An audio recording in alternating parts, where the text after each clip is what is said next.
গল্পের শুরুটা হয় আইজিএ থার্ড জুনিয়র হাই স্কুলে, যেখানে গল্পের নায়ক সাকুরাবা ক্লাসে বসে দিবা স্বপ্ন দেখছিল। হঠাৎ দূরে অদ্ভুত কিছু একটা দেখে সে একটু ভরকে যায়, যা ছিল একটা অশুভ সংকেত। কিন্তু তার বন্ধুরা তাকে কথার মাঝখানে থামিয়ে দেয়, বলে সে আর ওদিকে খুব একটা পাত্তা দেয় না। তার জীবনটা অন্য যে কোনো ছাত্রের মতোই স্বাভাবিকভাবে কাটছিল। স্কুলে যাওয়া, ক্র্যাম্প স্কুলে বা কোচিংয়ে যাওয়া, আর বন্ধুদের সাথে আড্ডা দেওয়া। তবে একটা বড় ধনী পরিবারের ইয়াং মাস্টার বা ছোট মালিক হওয়ার কারণে তার প্রাইভেট টিউটরের সংখ্যা অন্যদের চেয়ে অনেক বেশি। সত্যি একদম খাঁটি বড় লোকের বেটা যাকে বলে। বন্ধুরা যখন তাকে বাইরে ঘুরতে যাওয়ার জন্য লোভ দেখায়, ইত্তকি প্রায় রাজিই হয়ে গিয়েছিল। কিন্তু এক রহস্যময়ী মুখোশধারী মেয়ের কড়া নজরদারির কারণে তাকে সেই লোভ সংবরণ করে না বলতেই হলো। মনে হয় ওই মেয়েটা সবসময় তার গতিবিধির ওপর নজর রাখে। আর ইত্তকি জানে মেয়েটাকে। মেয়েটার নাম কৌসেৎসু, যে ইত্তকির মায়ের পরিচিত, এবং তাকে ইত্তকির পড়াশোনা ঠিকঠাক হচ্ছে কিনা তা দেখার দায়িত্ব দেওয়া হয়েছে। তাই ইত্তকি তাকে সাময়িকভাবে এড়িয়ে চলা ছাড়া আর কিছু করতে পারে না। নিজের ভবিষ্যৎ নিয়ে কিছুক্ষণ এলোমেলো ভাবার পর ইত্তকির হঠাৎ মনে পড়ে যে তার ক্র্যাম্প স্কুলের ক্লাসে দেরি হয়ে যাচ্ছে। সে বাতাসের বেগে দৌড় শুরু করে এবং শর্টকাট রাস্তা ধরে, যাতে ক্লাসে তাড়াতাড়ি পৌঁছানো যায়। তার এই অ্যাকশন মুভির মতো দৌড়ানোর স্টাইল একটা লাল চুলের মেয়ের নজর কাড়ে। দৃশ্যপট পরিবর্তিত হয়ে চলে আসে একটা সুপার মার্কেটে, যেখানে দৈনন্দিন জীবন চলছে। একজন খিটখিটে বয়স্ক কাস্টমার এবং কর্মচারীরা, যারা কাস্টমারদের রাজার মতো খাতির করতে বাধ্য। টাকা সাদাকে তার কাস্টমারদের আচরণের জন্য আবারও বকা খেতে হয়। ঠিক এই সময় দোকানের মালিক, যে কিনা ইত্তকির মা, সেখানে উপস্থিত হন এবং টাকা সাদাকে বলেন ইত্তকিকে পিক আপ করে আনতে। সন্ধ্যাটা দিনের বেলার মতোই সাধারণ। ইত্তকি তার পারিবারিক বাড়িতে ফিরে আসে। বাড়িটা দেখে মনে হয় যেন শুধু সে আর তার মাই সেখানে থাকে। মা আর ছেলে গল্প করতে করতে রান্না করে। ইত্তকি তার যৌবন উপভোগ করতে চায়, পার্ট টাইম কাজ করতে চায় বা বাইরে খেলতে যেতে চায়। কিন্তু তার মা মনে করেন পড়াশোনাটাই সবচেয়ে গুরুত্বপূর্ণ। বোঝা যায় তার মায়ের পড়াশোনা নিয়ে একটু বেশি বাতিক আছে। এর প্রমাণ হলো তার বন্ধু কৌসেৎসুকে ছেলের ওপর সব সময় নজর রাখতে বলা। আর ইত্তকি কখনোই এটা নিয়ে অভিযোগ করেনি। কিন্তু আজ একটা বড় ঘটনা ঘটেছে। ইত্তকি একটা প্রেমের চিঠি বা লাভ লেটার পেয়েছে। তবে কি সে আনুষ্ঠানিকভাবে কোনো রোম্যান্টিক উপন্যাসের নায়ক হয়ে গেল? একদিনেরও বেশি সময় ধরে মনে মনে উথাল পাথাল আবেগে ভাসার পর ইত্তকি চিঠিতে লেখার ঠিকানা অনুযায়ী মেয়েটির সাথে দেখা করতে যায়। যে মেয়েটি তাকে প্রপোজ করেছে সে আর কেউ নয়, সেই লাল চুলের মেয়েটি, যে আগে তাকে ওড়ার মতো করে লাফাতে দেখেছিল, সুবাকি সাতোমি। দুজনে খুব আড়ষ্টভাবে কথা বলে। সাতোমি যখন এমনভাবে তার অনুভূতির কথা প্রকাশ করে যেন সে গত জন্ম থেকেই তাকে ভালোবাসে, ইত্তকি আরও লাল হয়ে যায়। এই ঘটনায় ইত্তকি ভীষণ খুশি হয়। এমনকি রবিবার তার জিমন্যাস্টিক্স ক্লাস বাদ দিয়ে ডেটে যাওয়ার জন্য সে তার মায়ের কাছে মিথ্যাও বলে। কিন্তু তার অভিজ্ঞ মাকে বোকা বানানো কি এত সহজ? মা তার মনের কথা ধরে ফেলেন। ইত্তকি লজ্জায় লাল হয়ে যায়। মা ছিলে এই বিষয় নিয়ে কথা বলে। প্রথমে মা খুব আগ্রহী ছিলেন, কিন্তু যখন শুনলেন যে এটাই দুজনের প্রথম দেখা, তখন তিনি হঠাৎ জমে গেলেন। এরপর হঠাৎ তার মেজাজ বদলে গেল। তিনি ইত্তকিকে রবিবার ক্লাস মিস করতে নিষেধ করলেন, আর সাতোমির সাথে ডেট করতেও বারণ করে দিলেন। এই প্রথমবার ইত্তকি তার মায়ের এমন সেকেলে নিয়ন্ত্রণের উপর রেগে গেল এবং মায়ের নিষেধ সত্ত্বেও গটগট করে নিজের বেডরুমে ফিরে গেল। পরদিন ইত্তকি সিদ্ধান্ত নেয় সে সাতোমির সাথে ডেটে যাবেই। সাতোমি ইত্তকিকে তার বাড়িতে আমন্ত্রণ জানায়, যা শুনে সে বেশ অবাক হয়। সে আশা করেনি মেয়েটা এতটা সাহসী হবে। কিন্তু সে হুঁশে আসার আগেই তারা সাতোমির বাড়িতে পৌঁছে যায়। সাতোমির বেডরুমে বসে দুজনে বিশ্রী নীরবতায় সময় কাটায়। ইত্তকি যখন পরিবেশটা একটু সহজ করার চেষ্টা করছিল, ঠিক তখনই সাতোমি হঠাৎ সোজাসুজি তার ড্রেস খুলে ফেলে এবং শুধু অন্তর্বাস পড়ে থাকে। তার এই সন্দেহজনক এবং গায়ে পড়া আচরণ দেখে ইত্তকি তাকে বিনা দ্বিধায় দূরে ঠেলে দেয়। পরিবেশটা স্বাভাবিক করতে ইত্তকি নার্ভাস হাসি ঘিয়ে জিজ্ঞেস করে, এখানে কোনো গোপন ক্যামেরা আছে নাকি? কিন্তু কে জানত যে খাটের নিচটা ফাঁকা করতেই সেখানে একটা ভয়ঙ্কর লাল চোখ দেখা যাবে। নিজেকে ধরা পড়তে দেখে সাতোমি কোনো দ্বিধা না করে একটা ছুরি বের করে ফেলে এবং তার সেই মিষ্টি লাজুক ভাবটা মুহূর্তের মধ্যে উধাও হয়ে যায়।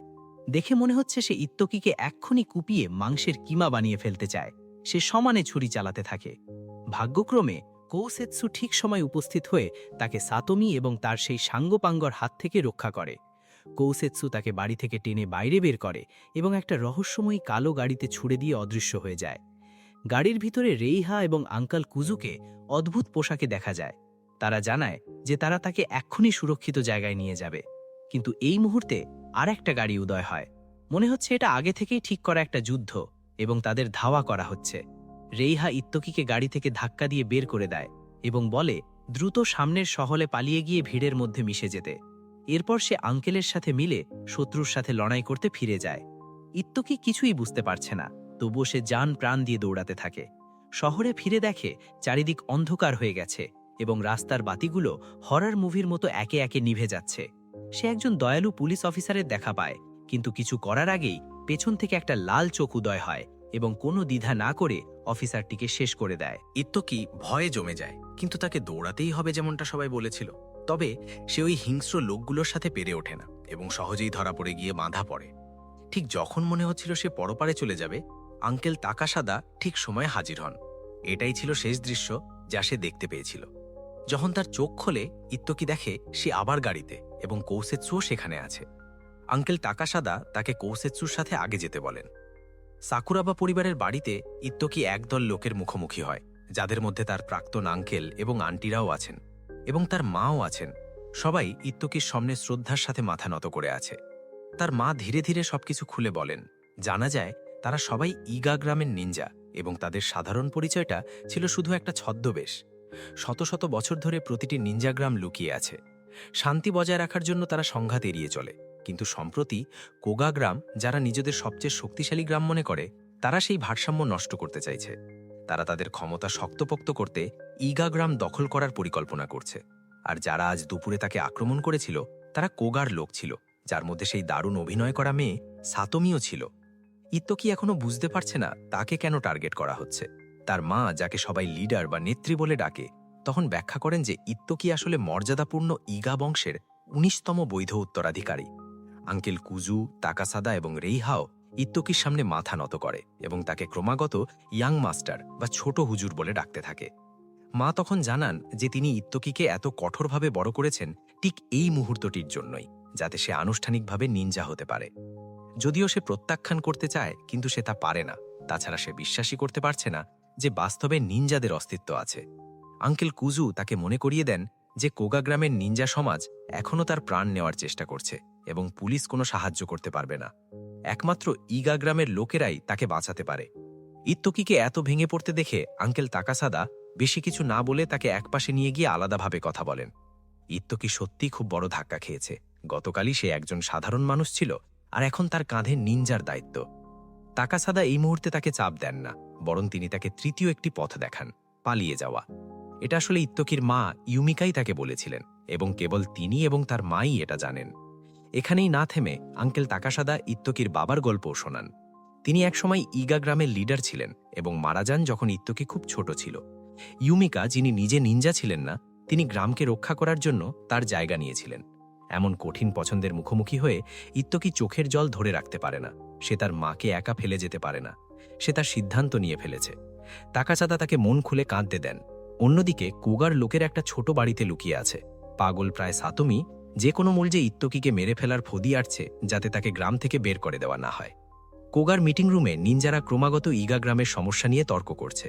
কোগার লিডার ইগা গ্রামকে হাড়ে মজ্জায় ঘৃণা করেন এবং তার লক্ষ্য হল যত দ্রুত সম্ভব ওই দুর্বল গ্রামটিকে শেষ করে দেওয়া। এদিকে খুব ভোরবেলা রেইহা ইত্তকিকে ঘুম থেকে তুলে নতুন দিনের নতুন প্রস্তুতির জন্য তৈরি হতে বলে। বর্তমান পরিস্থিতির কারণে এবং তার নিরাপত্তার জন্য ইত্তকিকে কিছুদিনের জন্য স্কুল থেকে বিরতি নিতে হবে এবং ব্ল্যাক পয়েন্ট নিনজুৎসু একাডেমিতে যেতে হবে, যেটা জাপানের একমাত্র পাবলিক নিনজা স্কুল। এটি একটি বিচ্ছিন্ন স্কুল, যেখানে ছাত্র ছাড়া অন্য কোনো নিনজা প্রবেশ করতে পারে না, তাই এটি ইত্তকির জন্য খুব নিরাপদ। একাডেমি সম্পর্কে পরিচিতিমূলক ভিডিও দেখার পর এবং পরশুদিন তাকে এন্ট্রান্স বা ভর্তি পরীক্ষা দিতে হবে শুনে ইত্তকি মনে করে এটা খুব তাড়াহুড়ো হয়ে যাচ্ছে, কিন্তু সব ব্যবস্থা হয়ে গেছে এবং ইত্তকির মেনে নেওয়া ছাড়া উপায় নেই।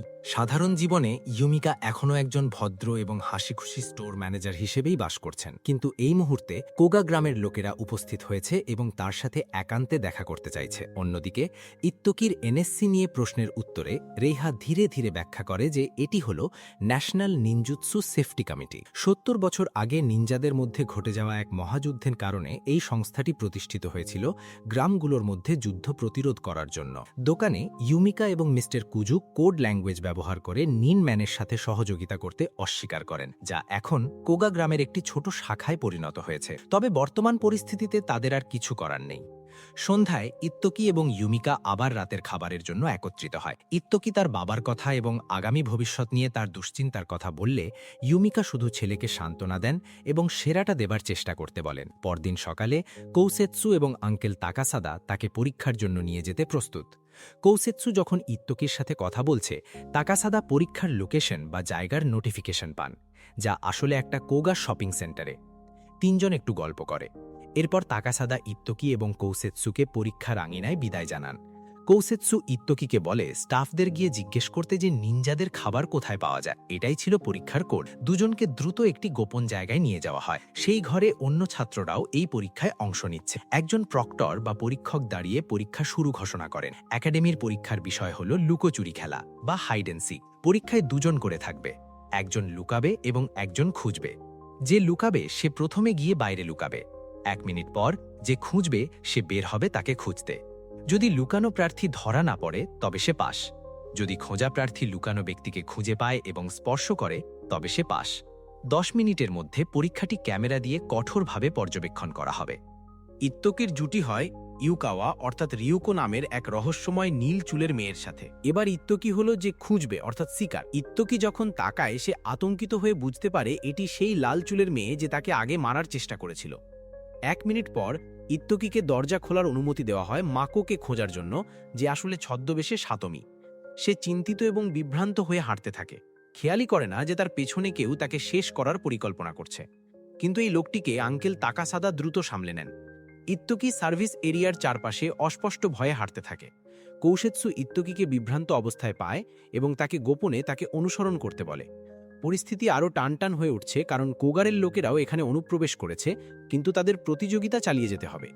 ঠিক এই সময় কৌসেৎসু হঠাৎ ইত্তকিকে টেনে পেছনে সরায়। দেখা যায় কেউ তাকে হত্যা করতে যাচ্ছিল, আর এই ব্যক্তির কাছে আছে ক্রু, যা একটি আধুনিক অপটিক্যাল ক্যামোফ্লেজ টেকনোলজি অর্থাৎ অদৃশ্য হওয়ার প্রযুক্তি। বেশি কথা না বলে কৌসেৎসু সেই নিনজাটি ধাওয়া করে এবং ইত্তকিকে খুঁজতে চালিয়ে যেতে বলে। ইত্তকির লড়াই চালিয়ে যাওয়া ছাড়া উপায় নেই। সে চারপাশে তাকায় এবং বাঁচার উপায় খুঁজতে নিজেকে বাধ্য করে। কৌসেৎসু ওই নিনজার পিছু নেয়। ক্যামেরা নেই এমন এক জায়গায় দুজনের দেখা হয় এবং সাথে সাথে যুদ্ধ শুরু হয়। এক ভয়াবহ লড়াই, কারণ ওই নিনজার ব্যাকআপও ছিল। ইত্তকি অন্যদিকে ভাবার চেষ্টা করছে কিভাবে লড়বে। আগের সেই মহিলা নিনজা কৌৎসেৎসুকে হারিয়ে ফেলার পর ইত্তকিকে শেষ করার জন্য খুঁজতে থাকে। এই জরুরি অবস্থায় ইত্তকি অগ্নি নির্বাপক যন্ত্র ফায়ার এক্সটিংগুইশার ব্যবহার করার এবং ফায়ার অ্যালার্ম বাজিয়ে সাধারণ মানুষদের বের করে দেওয়ার সিদ্ধান্ত নেয়। স্প্রের ধোঁয়ায় ঘর কুয়াশায় ভরে যায়, আর আগে থেকে তৈরি করা আগুনের কারণে স্প্রিংকলারগুলো পুরো দমে কাজ শুরু করে। আগুন আর জল নিনজা আর্মার বা বর্মের ক্ষতি করে এবং ইত্তকি দ্রুত সাতোমিকে খুঁজে পায়। সে একটুও ভয় না পেয়ে সাথে সাথে অস্ত্র বের করে আক্রমণ করে, কিন্তু কোৎসেৎসু দ্রুত ইত্তকির হয়ে আঘাতটা আটকে দেয়। সাতোমি ভীষণ রেগে যায়, কিন্তু তার এই কাজের জন্য সে প্রক্টরদের হাতে ধরা পড়ে। সময় শেষ হওয়ায় প্রক্টর পরীক্ষার সমাপ্তি ঘোষণা করেন। এইখানে এই ভিডিওটা শেষ। পরের ভিডিওর জন্য সাবস্ক্রাইব করবেন, ভিডিওটা লাইক করবেন, আর চ্যানেল আকে লাইক আর সাবস্ক্রাইব করতে ভুলবেন না। দেখা হবে পরের ভিডিওতে।